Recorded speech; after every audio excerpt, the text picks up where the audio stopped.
Değerli izləyicilər, videonu bəyənib kanala abunə olun ki, hər kəs son xəbərlərdən anında məlumatlansın. Daxili İşlər Nazirliyinin insan alverinə qarşı mübarizə baş idarəsi tərəfindən həyata keçirilən tədbirlərlə insan alverində təqsirləndirilən 28 yaşlı və 27 yaşlı xanımlar həbs ediliblər.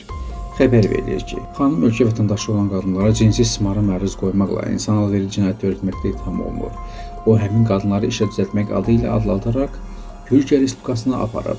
Daha sonra zərərçəkmiş şəxslər hədə qorxu ilə və məcbur etmə yolu ilə nəzarətə saxlanılıb. Onların ümumi vətəndaş pasportları götürülərək pul müqabilində cinsi istismara məruz qoyulublar. İnsan alveri cinayətində təqsirləndirilən digər şəxs isə şəxsiyyəti istintaqla araşdırılan xarici ölkə vətəndaşları ilə cinayət əlaqəsinə girərək qadınlara pul müqabilində Telegram səhifəsi vasitəsilə fahişəliyə cəlb edib.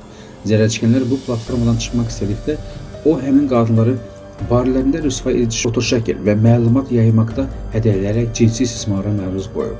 Araşdırmalara görə xanımlardan biri cinayət yolu ilə əldə etdiyi pul vəsaitinin bir qismini kriptovalyuta formatında xarici ölkələrin birində olan transmilli cinayətkar qrupun digər üzvlərinə göndərdiyi müəyyən edilib.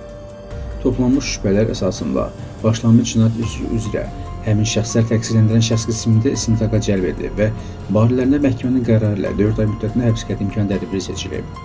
Bir daha vətəndaşlara müraciət edərək bildirilir ki, insan alveri cinayətlərindən zərər çəkmiş şəxslər Daxili İşlər Nazirliyinin insan alverinə qarşı mübarizə baş idarəsinə və ya 152 qaynar xəttinə müraciət edə bilərlər.